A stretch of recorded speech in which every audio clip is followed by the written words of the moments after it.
Assalamu alaikum. How are you students? I hope you are doing well at home. I welcome you to the next class. अच्छा, हम लोगों ने पिछले smart syllabus में कुछ चीज़ें छोड़ी थी ग्रामर के रिलेटेड, इंग्लिश ग्रामर के रिलेटेड। तो आज हम लोग उन चीज़ों को कंप्लीट करेंगे। क्यों? क्योंकि आपको पता है किसी भी लैंग्वेज की जो बेस होती है वो ग्रामर होती है। तो ग्रामर का अगर कोई भी पोर्शन छूट जाए तो वो थोड़ा सा अधूरा रह जाता है। तो आज हम लोगों ने टेंस यूज़ किया। टेंस जो हम लोगों ने पढ़ेंगे वो है past continuous tense. Present continuous tense आप लोगों ने पढ़ा हुआ है। आज हम पास्ट कंटिन्यूस टेंस इस्तेमाल करेंगे, पास्ट कंटिन्यूस टेंस के बारे में जानेंगे। सबसे पहले जी कंटिन्यूस क्या होता है? कंटिन्यूस मैंने जैसे आप लोगों को पहले ही बताया, कंटिन्यूस टेंस होता है कि किसी काम की कंटिन्यूटी, ठीक है। और पास्ट टेंस क्या होता है कि हम लोग पिछले ज़माने की बात करते हैं। तो जब पिछले ज़माने में कोई भी काम कंटिन्यू था, that's called past continuous tense.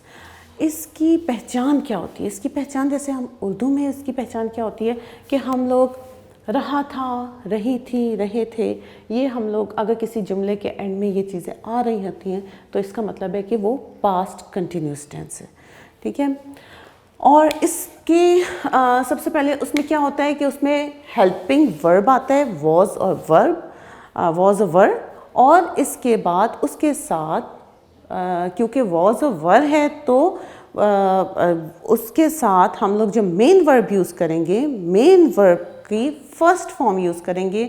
और कंटिन्यूस टेंस में आपको पता है कि ing का इस्तेमाल होता है वर्ब के फर्स्ट फॉर्म के साथ। अच्छा, वॉज किसके साथ इस्तेमाल होता है? वॉज होता है जनाब आई, ही, शी, इट, नेम या किसी सिंगुलर चीज़ के साथ जो है वो हम वॉज का इस्तेमाल करते हैं। वर हम प्लूरल में इस्तेमाल करते हैं या यू, वी, दे के साथ हम लोग वर का यूज़ करते हैं। इसमें अगर हम अफर्मेटिव की तरफ जाएं तो इसके सेंटेंस स्ट्रक्चर आपको पता है कि सेंटेंस स्ट्रक्चर क्या होता है? Subject, verb and object. अगर हर जो भी जितने भी पार्ट ऑफ स्पीच होते हैं उसकी एक प्लेस वैल्यू होती है। अगर हम उसकी प्लेस वैल्यू से हटा देते हैं तो सेंटेंस हमारा गलत हो जाता है। तो इसकी सेंटेंस में इसका सेंटेंस फॉर्मेशन कैसी है? इसमें सबसे पहले हम सब्जेक्ट लिखते हैं, फिर हेल्पिंग वर्ब वॉज या वर का इस्तेमाल करते हैं। इसके बाद हम लोग फर्स्ट फॉर्म ऑफ वर्ब के साथ ing का इस्तेमाल करते हैं। इसके बाद हम ऑब्जेक्ट जिसके ऊपर काम हो रहा होता है उसको हम लोग लिखते हैं। फॉर एग्जाम्पल मैं कहूँ शी वॉज कुकिंग फूड, वो खाना पका रही थी। शी सब्जेक्ट हो गया, वॉज हेल्पिंग वर्ब हो गया और फर्स्ट फॉर्म ऑफ वर्ब के साथ मैंने ing लगा दिया, cooking, and the object what she was cooking is food. अच्छा, अगर हम इसको नेगेटिव की तरफ लेके जाते हैं, नेगेटिव की तरफ अगर लेके जाएंगे तो उसमें कोई भी मुश्किल नहीं है। हम लोग वॉज और वर्ब के साथ नॉट का इस्तेमाल लगा देते हैं और इसके बाद वर्ब की फर्स्ट फॉर्म और फिर ing। सबसे पहले हम लोग सब्जेक्ट जो काम कर रहा होता है, फिर इसके बाद वॉज या वर नॉट, फिर वर्ब की फर्स्ट फॉर्म के साथ हम ing लगा देंगे और इसके बाद हम ऑब्जेक्ट लगा देंगे। She was not cooking food, वो खाना नहीं पका रही थी। She was not cooking food। और अगर हम इंट्रोगेटिव की तरफ जाएंगे, इंट्रोगेटिव में हम क्या करते हैं? इंट्रोगेटिव में हम लोग सब्जेक्ट को इधर ले जाते हैं और वॉज वर्ब को इधर ले आते हैं। ये इसकी फॉर्मेशन हम थोड़ी सी चेंज कर देते हैं और इसके बाद हम क्या करते हैं? वॉज, शी सब्जेक्ट आ गया, कुकिंग वर्ब की फर्स्ट फॉर्म के साथ ing और फिर ऑब्जेक्ट फूड। क्या वो खाना पका रही थी? Was she cooking food? और अगर हम इंट्रोगेटिव और नेगेशन की तरफ भी जाएंगे तो हम किस तरह करेंगे? Was she not cooking food, ठीक है। यहाँ पर हम लोग was she not cooking food हम लोग इस तरह इसको लिख देंगे अगर हम लोगों ने नेगेशन की तरफ जाना है कि क्या वो खाना नहीं पका रही थी।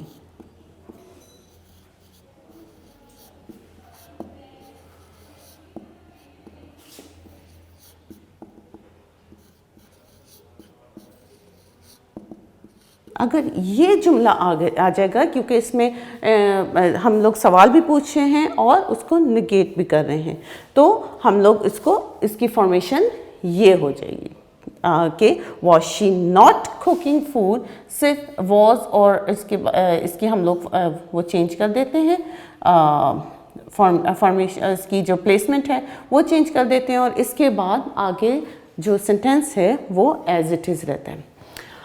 अच्छा जी, पास्ट कंटिन्यूस टेंस हम लोग कब यूज़ करते हैं? जब हमें पिछले ज़माने की कोई काम जो हम कर रहे होते हैं उसको जब हमें बताना होता है, हम उस वक्त पास्ट कंटिन्यूस टेंस यूज़ करते हैं, और इसमें हेल्पिंग वर्ब्स यूज़ होते हैं। हेल्पिंग वर्ब कौन कौन से? वॉज और वर। जैसे प्रेजेंट कंटिन्यूस टेंस में एम, आर और इज़ का इस्तेमाल होता है। इसी तरह इसमें सिर्फ वॉज और वर का इस्तेमाल होता है। एम और इज़ की जगह वॉज और आर की जगह वर।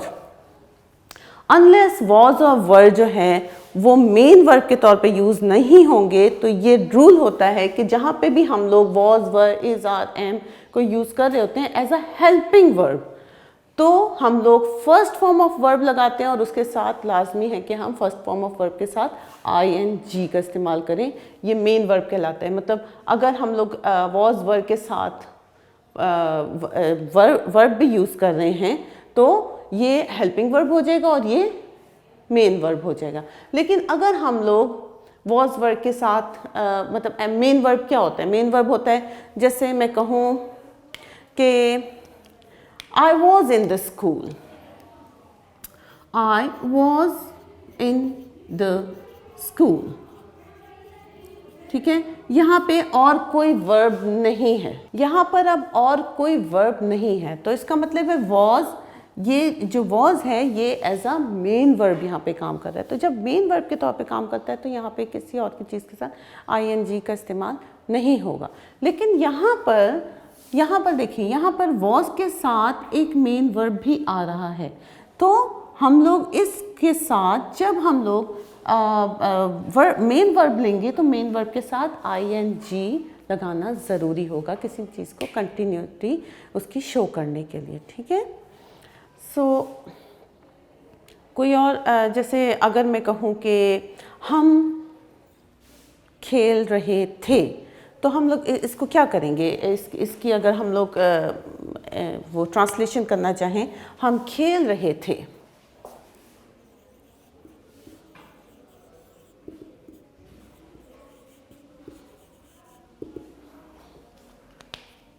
वी, और रहे थे तो प्लूरल हो गया, we were. What we were doing? We were playing, playing. हम नहीं खेल रहे थे, वी वर नॉट प्लेइंग। और अगर मैं इसको इंट्रोगेटिव की तरफ लेके जाऊंगी तो क्या करूंगी? इनकी प्लेसमेंट चेंज कर दूंगी। Were we playing,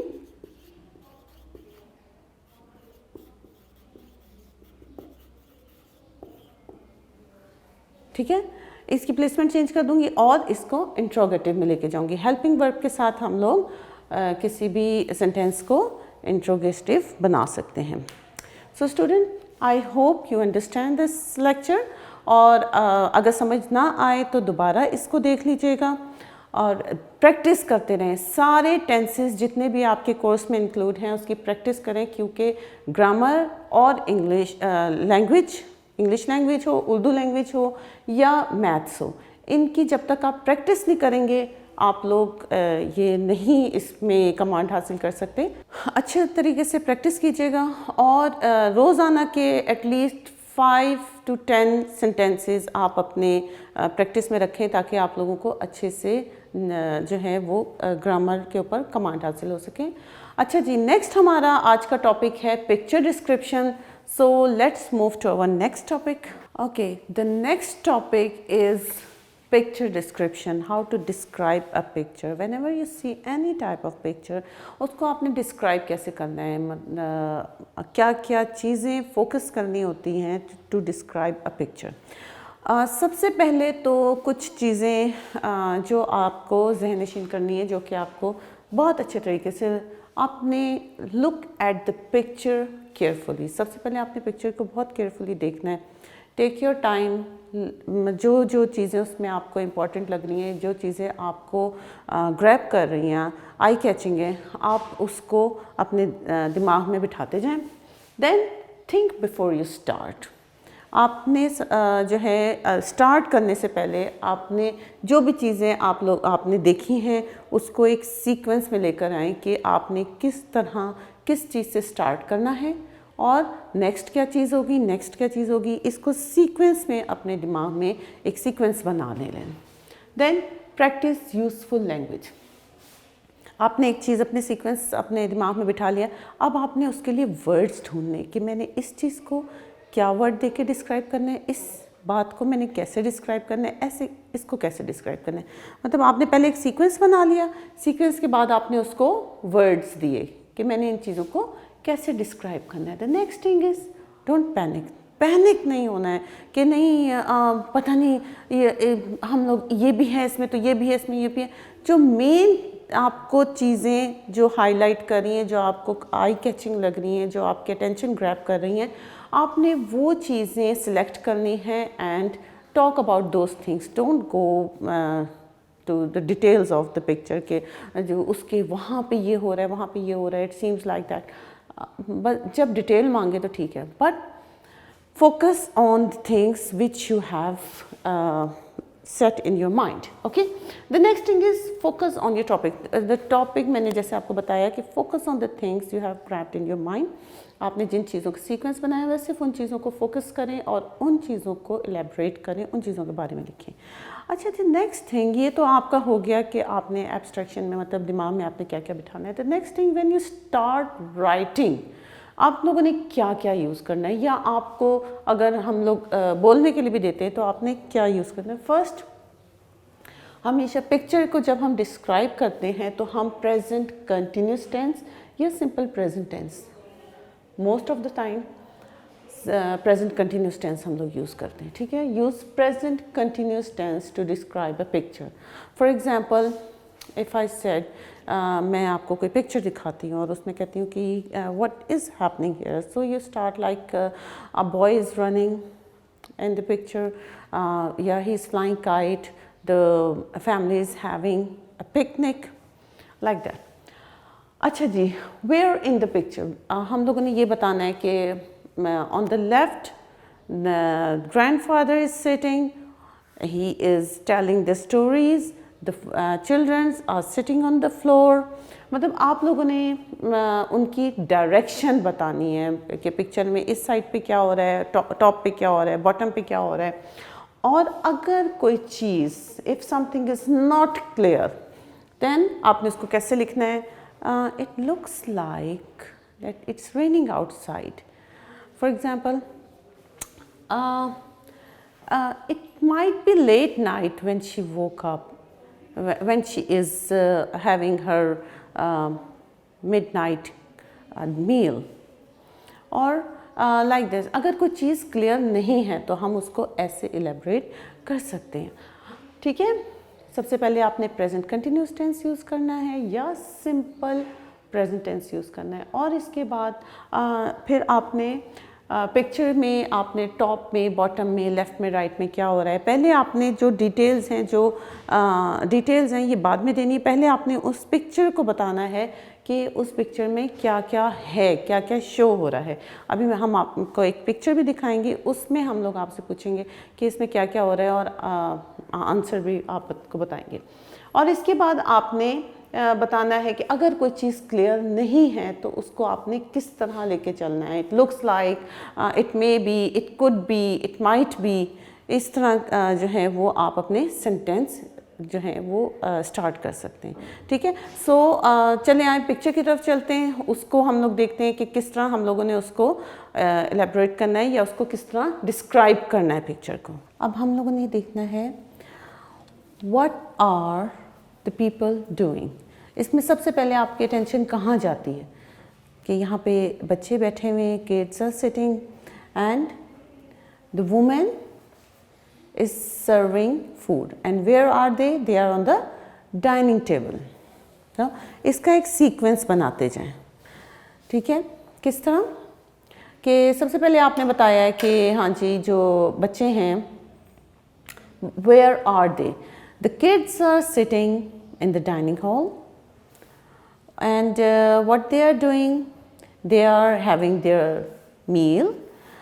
How many kids? There are 5 kids. And what the woman is doing, woman is serving food. And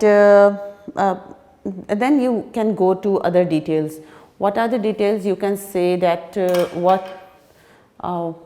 what is on the board, how many fruits you can see on the board, how many girls and boys are sitting on the table, all these things. Let's suppose if we start, the kids are having their meal, the woman, she's serving the meal, and there are, we can say banana, apple on the board, and there are 2 boys, 3 girls sitting on a table, and these are the details. Okay. What is the color of the wall? You can add more if you want to add more details. What is the color of the wall, and where they are sitting? They are sitting in the school dining area, and the teacher is teaching them the dining manners, or you can say that she's teaching some etiquettes, how to eat. And these are the details you can write on the picture on the picture description, for the picture description. So students, I hope आप लोगों को समझ में आएगा picture को describe कैसे करना है। सबसे पहले आप लोगों ने उसकी जो लैंग्वेज यूज़ करनी है वो किस तरह यूज़ करनी है, अपने सिंपल कंटिन्यूस टेंस में, प्रेजेंट कंटिन्यूस टेंस में इसको यूज़ करना है, और इसके बाद आप लोगों ने उसकी डिटेल जो है वो अपने माइंड में एक सीक्वेंस बना लेना है, और सीक्वेंस के साथ आपने उसको लिखते जाना है। फिर आप लोगों ने जब आप उसमें डिटेल्स शामिल करना चाहते हैं तो डिटेल्स में आप जो हैं top, left, right, anything you can write over there on the top of the roof there is lots of balloons are hanging, और if something is not clear तो आप लोगों ने किस तरह अपने जुमला इस्तेमाल वो स्टार्ट करना है, it looks like, it may be, it might be, it could be, anything you can say when you don't have clarity in your mind, ठीक है, और फोकस रहना है अपने टॉपिक की तरफ, ठीक है। सो अगर आपको कोई पिक्चर मिलती है आप उसको डिस्क्राइब करें और उसको लिखें अपने रजिस्टर में, अपने यूनिक के रजिस्टर में लाजमी लिखें कि आपने जब पिक्चर डिस्क्राइब किया तो उसका सीक्वेंस क्या होगा और आपने उसको किस तरह डिस्क्राइब करते जाना है। जब तक आप लिखेंगे नहीं आपको कोई चीज़ समझ में नहीं आएगा। एक्सरसाइज लाजमी करें किसी भी चीज़ की, लैंग्वेज हो, मैथ्स हो, कुछ भी हो, ये एक्सरसाइज के बगैर, प्रैक्टिस के बगैर नहीं आता है। सो आई होप कि आपको समझ में आया होगा। अल्लाह हाफ़िज़।